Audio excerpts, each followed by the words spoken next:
Včerajšia debata v parlamente k návrhom zákonov z dielne Ministerstva spravodlivosti žiada určitú odpoveď, určitý komentár. To, že opozícia má odlišný názor na tieto zákony, je celkom normálna, legitímna vec. Samozrejme, môžu mať problém aj predstavitelia tých inštitúcií, ktorí sú bezprostredne dotknutí týmto zákonom. Mám teraz na mysli návrh teda novely zákona o prokuratúre. Ale podľa mňa dôležitejšie na tejto debate bolo niečo iné. Nie teda tá jej odborná stránka, ale spoločensko-politická spôsob argumentácie. Považujem to, čo včera predvedli niektorí poslanci strany Smer, za absolútny škandál. A mám na mysli predovšetkým prirovnanie situácií dnes a teda podstaty návrhov týchto noviel k situácii v 50. rokoch. Je to podľa mňa neakceptovateľné z dvoch dôvodov. Poprvé je to znevažovanie tých spoločenských zmien, ku ktorým došlo na Slovensku v roku 1989.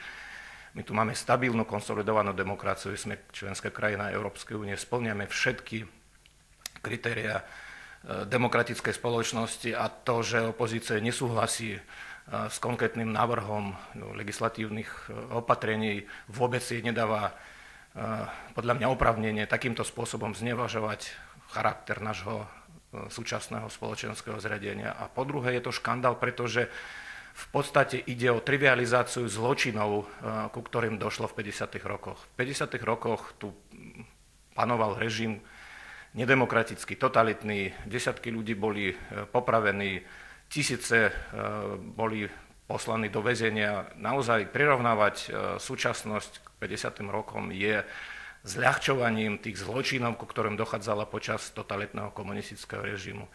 No a podľa mňa je absolútne neakceptovateľné, ak dnes líder opozičnej strany iba z dôvodu nesúhlasu so spôsobom voľby dôležitého ústavného predstaviteľa, v tomto prípade generálneho prokurátora, tvrdí, že jeho strana nebude akceptovať takto zvoleného prokurátora.